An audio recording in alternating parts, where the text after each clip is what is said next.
a 20. Eso es una cosa increíble. 20. Esto va rápido, noviembre. Señores, estamos casi en Navidad. Hoy es jueves, 20 de noviembre del 2025. Agropecuaria Moderna.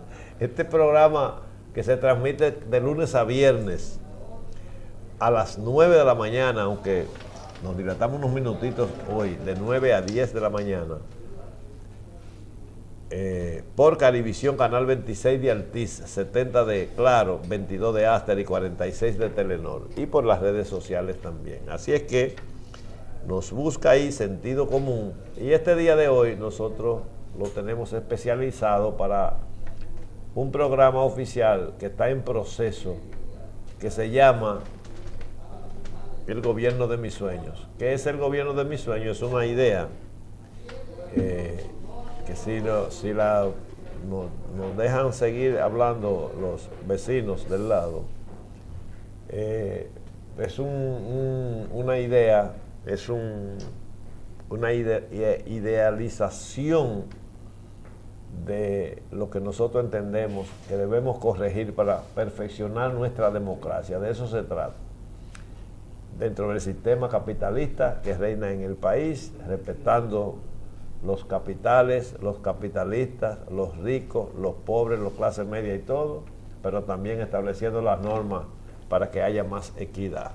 Lo vamos a dejar ahí por ahora, porque esto implica una cantidad de textos y de propuestas al país, que ustedes las escucharán cada una en su momento, porque por ahora este programa, esta parte de nuestros programas se va a dedicar a tratar de hacer un aporte a la democracia nacional.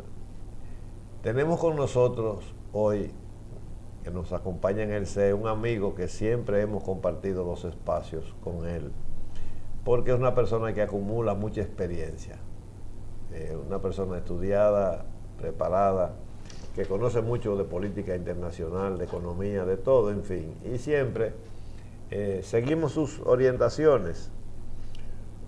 Nosotros nos sentimos orgullosos de estar compartiendo este espacio, como lo hemos compartido en otro momento, que hemos estado en vacaciones, nos da la mano a veces, con nuestro amigo Tito Olivo, que nos acompaña en el CE. Y con él vamos a conversar algunos temas de interés nacional y por qué no de interés internacional. Pero antes, yo quisiera referirme a algo que es algo que está ahora, se está anunciando, una marcha, que son de las cosas que la democracia permite que se hagan en orden y en paz. Una marcha no planificada una vez puso en riesgo la paz pública y hubo que pagar un precio muy alto en vidas para sostenerla.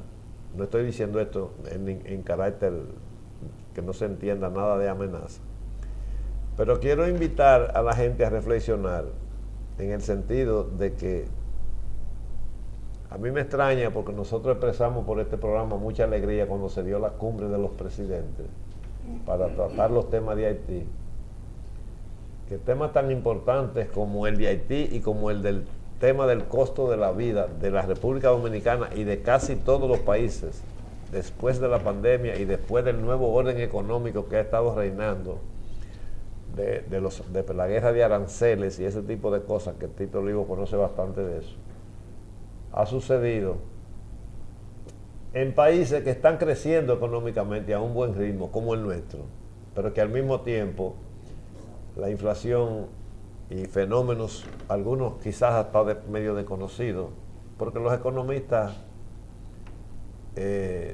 estudian para eso y para analizar las cosas, independientemente de lo erráticos que hayan sido a la vida, porque casi nunca predicen nada que salga exacto, con el perdón sí, muchos amigos míos economistas me dicen que eso es verdad. Ellos hacen la cirugía del muerto, pero regularmente la medicina preventiva no siempre les sale tan bien, porque son demasiados factores que inciden en la economía que muchas veces la gente ni se da cuenta cuáles son los factores, pero y cosas que no están ni siquiera en los textos, de costumbres, modismos de la gente del país del que se trate, educación del pueblo, bueno, en fin, casi todo está previsto en la ciencia, pero hay cosas que no lo están. Entonces, nosotros vamos a compartir este programa de hoy con nuestro amigo Tito Olivo, que parece que no está, la cámara de él se dañó, se pagó algo, porque no lo hemos visto en cámara desde que comenzamos a hablar de que vamos a compartir con él, o se fue. No sé qué le está pasando allá al máster, que no lo pone, para que la gente sepa de quién se trata, pero no importa, eso vendrá en su momento. Y decía yo que ese tema de lo que se está anunciando de la marcha me recuerda mucho algo que yo digo casi a diario. Yo hablo con los amigos míos y cuando estoy medio, que veo la pancita media grande, digo, tengo que comprar una faja de esa que venden, una faja que venden las colombianas, unas colombianas. Y entonces, cuando lo hablo durante más de una hora, al otro día me salen ofertas en el celular de faja. Yo no sé si a ustedes les ha pasado eso. Que tú hablas de un tema. ¿Te ha pasado, Tito? Sí, pero no solamente que hablo por el celular. Bueno, hablando días, no con la gente, con el celular apagado. Apagado. Exacto. Entonces, buenos días al público televidente, porque ahora sí salgo en la pantalla. Parece que era que había un Pero blackout. yo he hablado en el celular de cosas, o no en el celular, hablando con la esposa mía de ciertos temas, o con un hijo, con cualquiera, y cuando vengo y hablo en el celular, ahí está una oferta de eso. Exacto. Yo he mencionado eso porque los organismos de seguridad de ayer no son los de hoy. Incluso en la era de Trujillo, que yo ya tenía uso de razón, porque somos bien pasaditos meridianos, la gente decía que los carritos del CIN tenían como un aparato que amplificaba lo que uno hablaba dentro de la casa. Eso no era tan fácil en ese tiempo. Probablemente era psicológico. Pero lo hacían. Lo hacían, sí. Pero ahora, yo lo que quiero decir es, con esto, que lo que no se quiere que se sepa, que no se haga. Que no se diga. Que no se diga. No, es que no hay forma de escribirlo, y porque también las cámaras tienen otro truco que no lo vamos a decir por aquí, las cámaras de los celulares. Eso es complicadísimo, pero ahora sí es fácil saber lo que se planea. Entonces, yo creo que sí, que no es insano que el pueblo, que un partido político, sobre todo que está creciendo en su preferencia, y que está dándole, parece, rienda suelta a lo que, no sé si políticamente hay licencia para esto. Yo sí sé que el partido del gobierno está en receso porque está consciente de que si se ponen a hablar todo lo que aspiran y hacer cosas todo lo que aspiran, puede haber una división entre los aspirantes, y es lo que aspira la oposición, que eso se dé, porque saben que eso sería probablemente una causa de mucha importancia para que no obtenga el beneficio electoral de la ciudadanía. Desde luego, eso pasa, eso va a pasar, y un día serán las elecciones y un día saldrá un candidato, y todo eso que aspiran, 10, 12, 14, 16, 20, todos van a estar con ese candidato. Esa es la meta del Partido Revolucionario Moderno y de sus aliados. Entonces están como una especie de barbecho, como tú dejas la tierra descansando, y todo el mundo aprovecha para avanzar. Ojalá sea un diálogo, hubiera sido deseable que hubiera sido un diálogo entre del más alto nivel para enfrentar un problema que no es local, porque no es aquí. Pues yo tengo productos que se venden aquí, que nosotros los producimos aquí en nuestra tierra, y sabemos a cómo están, y yo a diario casi me comunico con el exterior y sé cómo están en los otros países, con condiciones similares a esta y otros con condiciones superiores, cosas que no se daba antes. Yo no sé si ustedes saben, los que nos están escuchando, que aquí había gente que cogían un vuelo a Miami antes, aprovechaban para allá traer unas cuantas cosas y vender unas cuantas, y aprovechaban para comprar los supermercados, traían unas compras grandísimas de Estados Unidos. Y a Puerto Rico. Y a Puerto Rico, y ya no, eso no se da al revés. Nosotros estamos enviando ahora productos a Puerto Rico. Entonces, lo que quiero concretizar es que ojalá, si se tiene que dar de todas maneras las marchas, y no es una cumbre para buscar soluciones, para aportar ideas, que se dé la marcha para presionar, o no importa que sea para ganar adeptos, porque el pueblo ya tampoco es el ignorante de antes, que cree en todo lo que le dicen. El pueblo tendrá que sacar sus conclusiones cuando cada gobierno termina su cuatrenio y ve las cosas que hay, tendrá que evaluarlas. Ya ese es un tema que se le deja a los que son políticos de verdad. No nosotros, que lo que a veces opinamos y tenemos simpatía, claro está, por alguna corriente, pero también respetamos las corrientes contrarias que vienen a expresarse a este programa y dejamos que ellos se desahoguen, porque si no, cualquiera se asfixia con 10, 12, 15 años sin ver su partido ganar, no solamente con estar en el poder. Pero lo que digo yo es que ojalá eso se pudiera solucionar de otra manera, pero si se hace, que se dé en paz.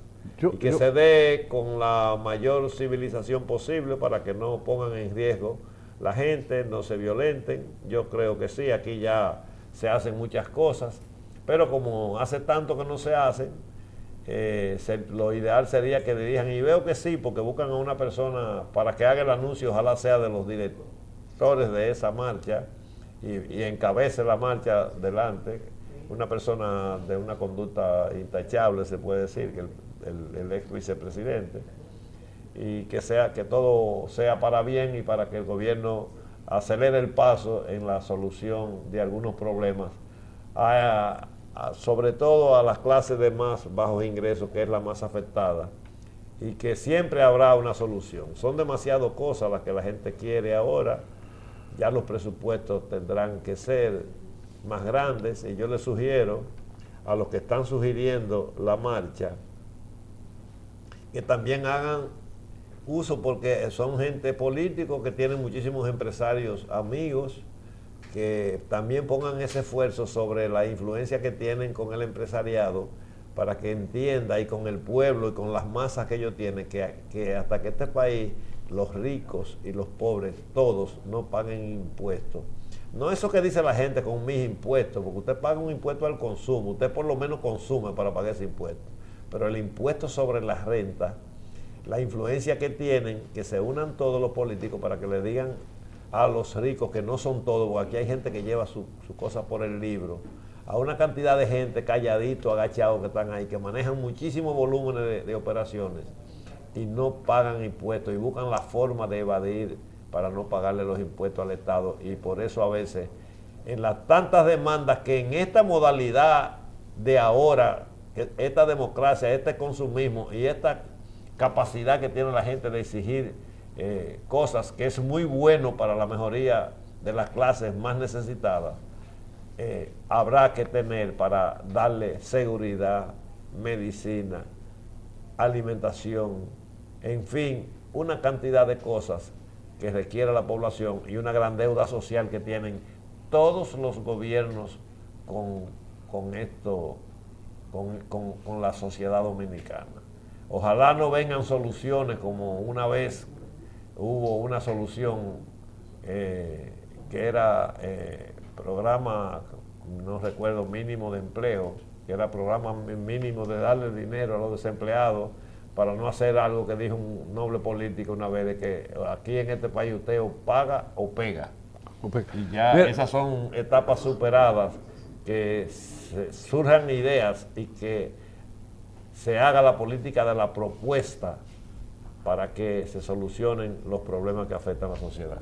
Bueno, mira, las marchas es un recurso que han usado los partidos históricamente. O sea, yo eso no le doy mucha cosa, o sea, no... no tiene nada de malo. Porque históricamente las marchas es una válvula de escape que tienen, y lo utilizan los partidos para crecer. Yo recuerdo que yo participé en muchísimas marchas en la oposición, la marcha verde, la marcha... y eso no pasó de ahí. Lo malo es cuando esas inquietudes del pueblo no se canalizan por una organización con principios, con mesura y cosas, y se desboca como se fue desbocada la del año de abril de 1984, que no tuvo una dirección, no tuvo nada, y eso creó una explosión social. Ahora, sobre el tema de la inflación, tú tocaste puntos nodales. Gran parte de la inflación de República Dominicana y del área es importada, como tú bien lo dices. Y se ha dado históricamente. Aquí hay que ver 3 crisis o 4, y esta es la 4ª crisis energética. La primera fue con la guerra del Yom Kippur en el año 1973, donde el barril de petróleo pasó de $2.50 a $5 el barril, a $6 el barril, a $11 el barril, y que $5, $11.50 el barril. Eso incrementó los precios ampliamente y creó una situación difícil en la economía dominicana. Inclusive ahí vinieron los famosos apagones de Julio Sauri, que no lo vamos a hablar ahora. Después, la segunda crisis del petróleo que se dio en el año 1979 con la guerra Irán e Irak, países productores de petróleo, que de $11.50 el petróleo pasó a $30, $25, $30 el barril. Y eso creó niveles inflacionarios grandes, porque eso tiene que ver con el flete, tiene que ver con una serie de cosas. Y con la tercera crisis, cuando el petróleo pasó a $140, $150, que fue una crisis especulativa que se dio, también hubieron niveles de inflación. Ahora, después de la guerra, después del COVID, la economía comenzó a incrementarse y se dispararon los fletes y se disparó el petróleo y se dispararon porque no había la estructura para la demanda en ese momento. Y ahí, en esa misma situación, se da la operación especial de Rusia en Ucrania, y los Estados Unidos y Europa le ponen una cantidad de sanciones y dispara el precio del petróleo llegando alrededor de $100, y eso hace disparar la inflación. ¿Y por qué hace disparar la inflación? Porque los costes energéticos son más del 20% del coste del producto. Entonces, al dispararse esos costes, pues tú tienes el transporte que te va a disparar, el flete. Porque si se te incrementa el petróleo, si se te incrementan los combustibles, pues tú tienes un incremento en el flete. Si a eso tú le agregas que los seguros se incrementan por la inestabilidad que hay en regiones como es el caso del Golfo Pérsico o el Estrecho de Omán, por otros estrechos que hay en el mundo donde hay niveles de conflictividad, pues los seguros pues te lo incrementan y eso va en el coste del producto. Entonces, nosotros somos una economía que importamos gran parte de lo que consumimos. Y entonces consecuentemente eso afecta los costos. Eso afecta los costos. Entonces hay que verlo ahí. Ahora, tú tocaste otro punto. Ese lo vamos a tocar después de la pausa. Después de la pausa. Un compromiso, sí. No fue unos minutitos ahí que lo cogimos prestado adelante, ahora lo estamos pagando. Sí. Vamos a hacer una breve pausa, señores, y al regreso continuaremos con este tema que es fascinante, porque es un tema del día a día y un tema que todos conocemos. Para nadie es un secreto lo que hay, pero tampoco es un secreto de Estado saber cómo se resuelven algunos de los problemas en lo que van mejorando las cosas.